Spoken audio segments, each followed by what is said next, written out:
നിങ്ങളുടെ കുഞ്ഞ് പഠിക്കാൻ നിരുത്സാഹം കാണിക്കുന്നുണ്ടെങ്കിലോ അഥവാ പഠനത്തിൽ പുറകോട്ടാണെങ്കിൽ അതൊരിക്കലും പഠന വൈകല്യമല്ല.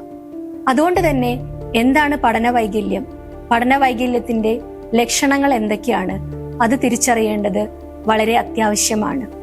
വളരെ ചെറുതാകുമ്പോൾ തന്നെ കുഞ്ഞിനെ വായിക്കുവാനോ എഴുതുവാനോ പ്രയാസമുണ്ടെങ്കിലും അതോടൊപ്പം തന്നെ സ്പെല്ലിംഗ് എറേഴ്സ്, അതോടെ BD ആയിട്ടും മിറർ ഇമേജസ് എന്ന് പറയുന്ന അവസ്ഥയിലൂടെയൊക്കെ എഴുതുന്നുണ്ടെങ്കിൽ, ഇങ്ങനെ ക്രമേണ ഓരോ ക്ലാസ്സുകൾ കൂടുന്തോറും കുട്ടിക്ക് കണക്ക് കൂട്ടുവാനും സമയം നോക്കുവാനും ടൈമും അതേപോലെ ഡയറക്ഷൻസ് ഇതെല്ലാം വളരെയേറെ പ്രയാസമാകുന്നുണ്ടെങ്കിൽ അവിടെ തീർച്ചയായും നമ്മൾ ഒരു സൈക്കോളജിസ്റ്റിന്റെ നേതൃത്വത്തിൽ കുട്ടിക്ക് പഠന വൈകല്യം എന്നൊരവസ്ഥയുണ്ടോ എന്ന് തിരിച്ചറിയണം. ജീവനീയം